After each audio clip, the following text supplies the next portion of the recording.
अखिल जगत स्वामी साम सदा शिव मल्हारी मणिमल्ल संहारक ऐश्वर्य प्रदाता शक्तिदाता जयदुरी गणाधीशित आदिरुद्र श्री मातंड भैरवा।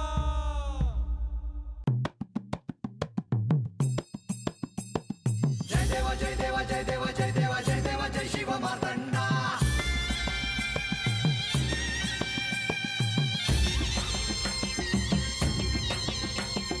जय देवा जय देवा जय देवा जय देवा जय देवा जय शिव मातंडा। हरिवर्धन मल्हारी तुझी प्रचंडा। अगडदुम नगारा सोन्याची जेजुरी देव गेले जेजुरा निळा घोडा। अगडदुम नगारा सोन्याची जेजुरी देव गेले जेजुरा निळा घोडा। पावने तोडा कमरी कर पटा मिहिर मस्तकी तुरा।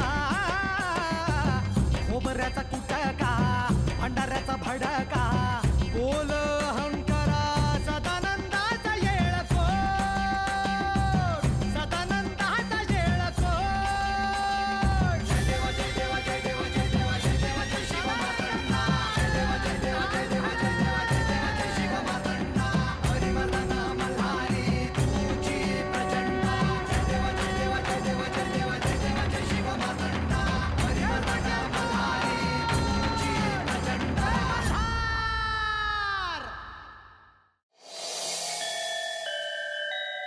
मायसा तू काय करायचं ठरवलंयस? तिच्याशी सारीपाट घेऊन निर्णय घ्यावा म्हणते। मला तरी हा पर्याय चांगला वाटतोय। त्या बानूला अशी हरव की तुझ्या आयुष्यात परत ती कधीही येणार नाही। अहो काय बोलताय आपण हे? निदान वस्तुस्थितीचं तरी भान ठेवा। बघितलंस, ह्यांना अजूनही माझंच बोलणं चुकीचं वाटतंय। अहो पण श्री खंडेराय जर तिच्या मागे गेले तर ही इथे एकटी काय करणार आहे? येते मी।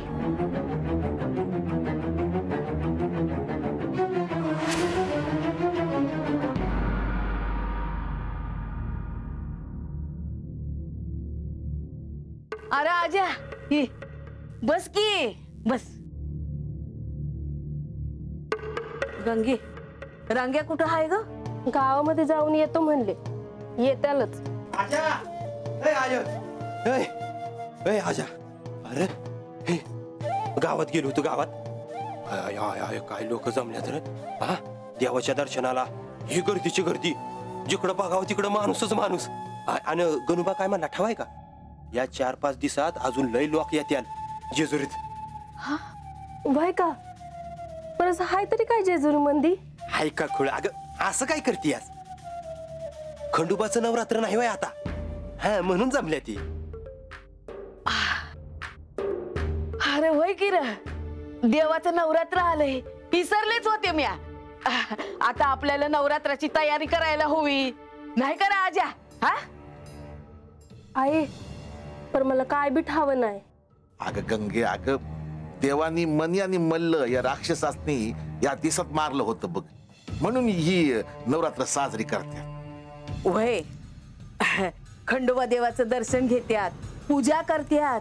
आणि बर का ग, हे नवरात्री असली तरी खंडोबाचं नवरात्र 6 दिवसच असतं।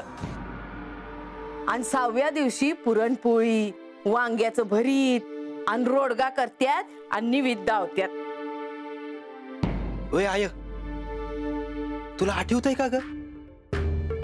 गेल्या येळेला नाही का देव वस्ती होत आणि त्यांच्या संगच आपण नवरात्रीचा सण साजरा नाही वय केला। आणि देवानं समद्यासनी आशीर्वाद बी दिला होता। आणि ती ड्युटी आणि काय ते बुदलीचं नाही वय सांगितलं होतं, हा आठवतंय का आजा? ड्युटी आणि बुदली हे काय म्हणायचं? आणि साधू ऋषी जसा होम करतात ना तसाच होम मानायचा। मला हे काय बी ठावं नव्हतं बघ, पण आता हे समजा ऐकून मला बी ह्यो सण साजरा करावा असं वाटतोय। हे काही विचारणं झालं काय? आपण तो करायचंच आहे। आणि आता आपण हतच म्हणजे जेजुरीत आहे म्हणल्यावर रोजच्या रोज गडावर जाऊन देवाचं दर्शन घेता येईल।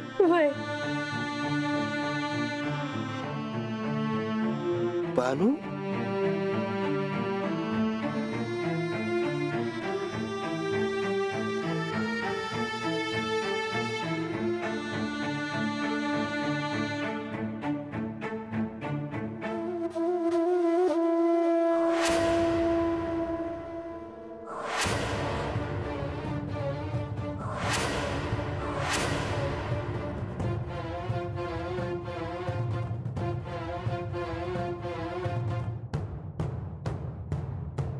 बानूला आवडणार नाही ना? आता गडावर कुणीच जाणार नाही म्हणल्यावर देवाचं दर्शन तरी कसं व्हावं? म्हणजे आपण बी गडावर जायचं नाही होय राजा? नाही, अगं गडावर कसं जायचं? माणूस गडावर जाणार नाही म्हणल्यावर आपण तत जाणं बरं दिसणार नाही.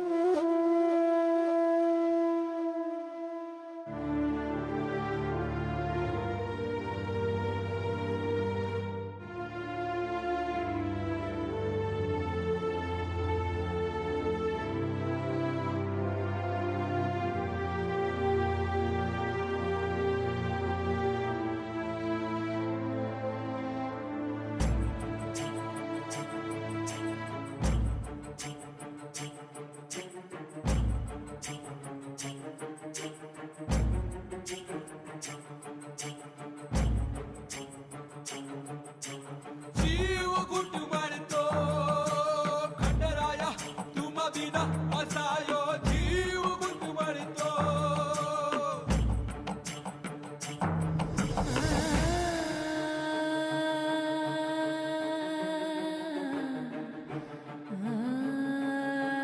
बानू,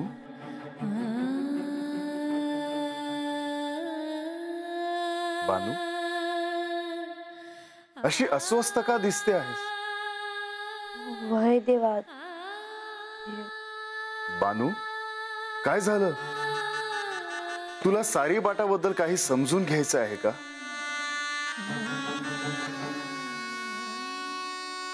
नाही देवा, म्हणजे तुम्ही माझ्यासाठी भुयारी वाट करणार आहे, मला हात येऊन सारी पाठ शिकवणार आहे, पर मला त्याचं नाही विचारायचं काही. मग मग काय विचारायचे आहे? अशी अचानक अस्वस्थ का? सांग बानू, तुझ्या मनात जे काही असेल ते स्पष्टपणे सांग. होय देवा, या जेजुरीत असून भी चंपाषष्ठीच्या उत्सवासाठी तुमचं दर्शन घ्यायला गडावर नाही येऊ शकणार.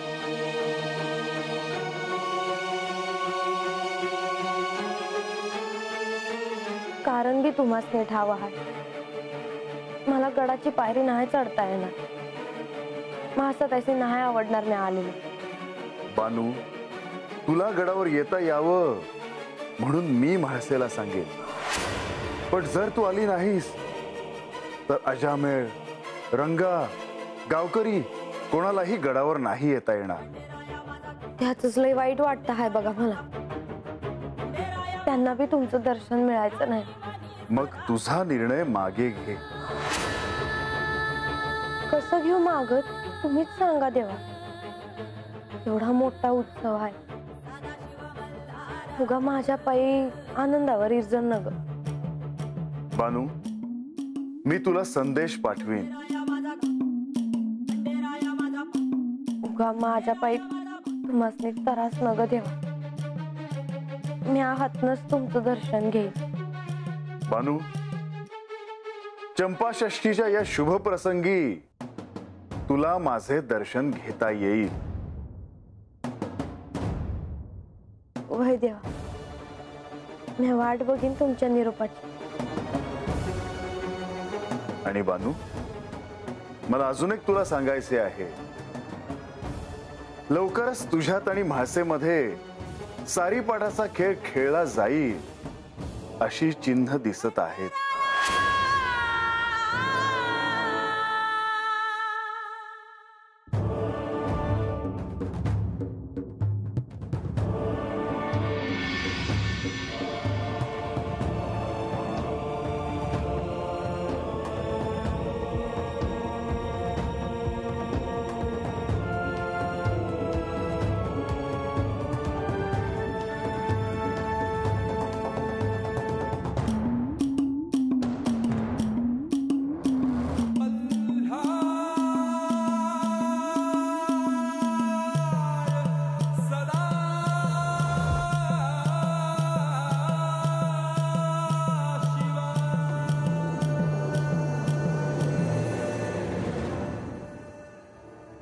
अशा या रात्रीच्या प्रहरी भुयार खोदण्याचे कार्य करणे उचित ठरेल.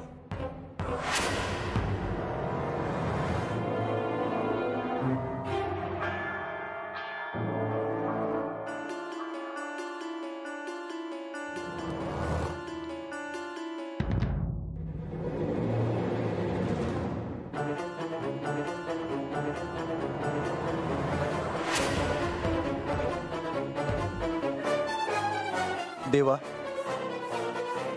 तुम्ही बाणाईला सांगितल्याप्रमाणे भुयारी मार्गाचे कार्य सुरू करण्याची वेळ आता जवळ आली आहे.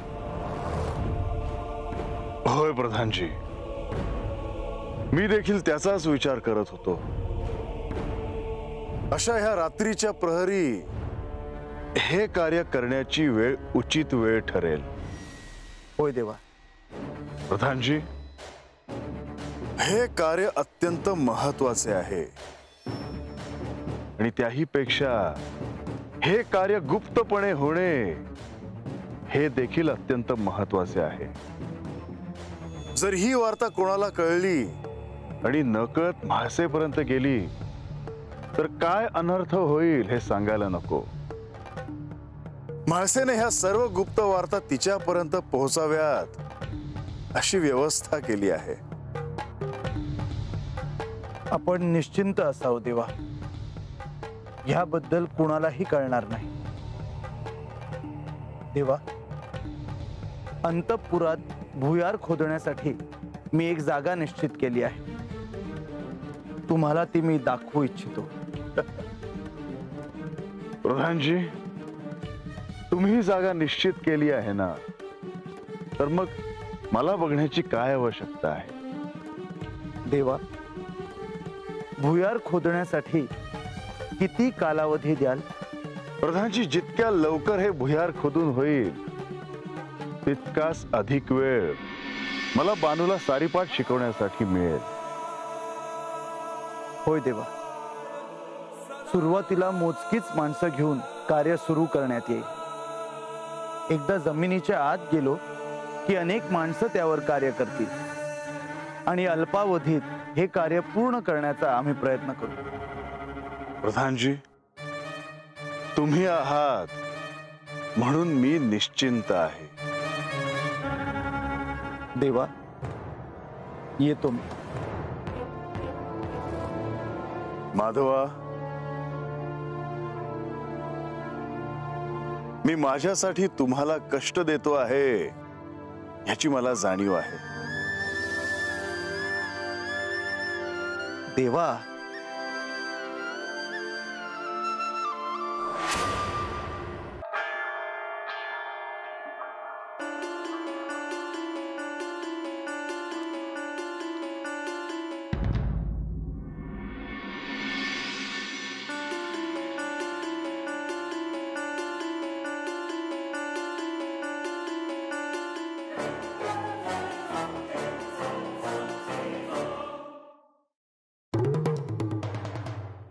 मला बोलावलं असं प्रधानजी.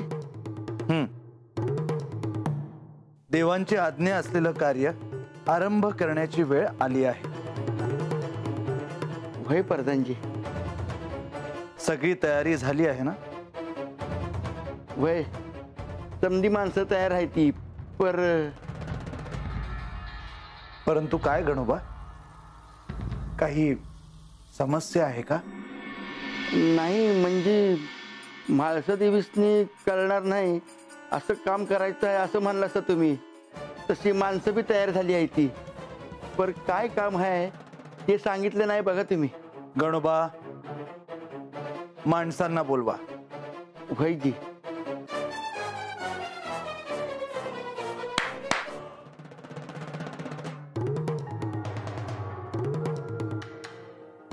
आलं जी.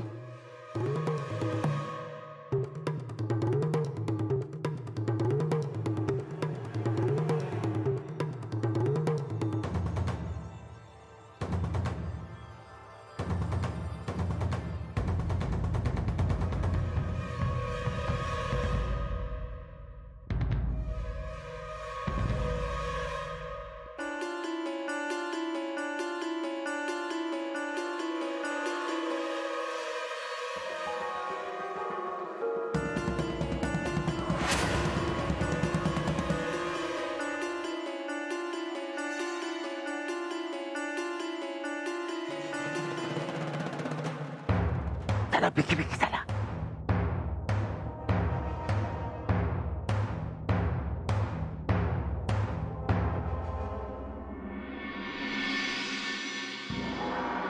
गणोबा,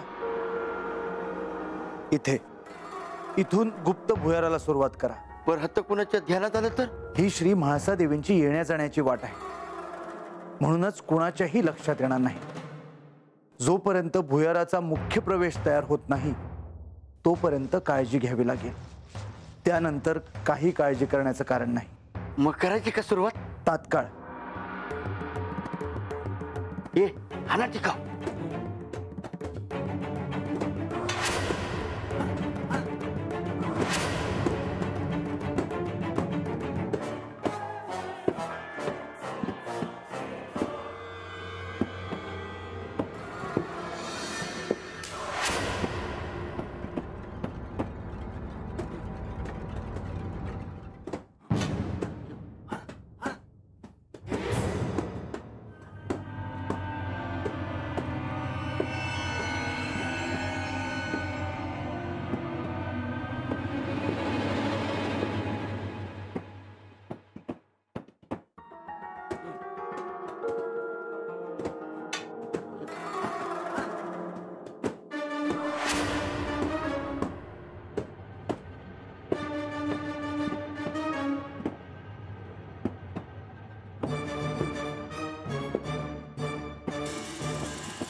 आई तू इथे आणि तेही अशा अवेळी? हेच मी तुला विचारणार होते. ह्या आवाजाने मी अस्वस्थ झाले. कसला आवाज आहे हा? मलाही कळत नाहीये, पण काहीतरी खणायचा आवाज वाटतोय हा. रात्री रात्री कसलं खोदकाम सुरू आहे आणि कुठे काय सुरू आहे हे तुला ठाऊक नाही? म्हाळसा या राजवाड्यात नेमकं कुठे काय घडतं आहे हे तुला ठाऊक असायला हवं. तू या जेजुरीची सम्राज्ञी आहेस. पण ह्या अशा प्रकारच्या कामासाठी मी अनुमती दिल्याचं मला आठवत नाही. म्हणजे तुझ्या अनुमतीशिवाय हे कार्य सुरू आहे असं म्हणायचंय का तुला? हो बहुतेक. चल आपण बघूयात हा आवाज कुठून येतो आहे ते आणि रात्री नेमकं कोणतं कार्य सुरू आहे. चल.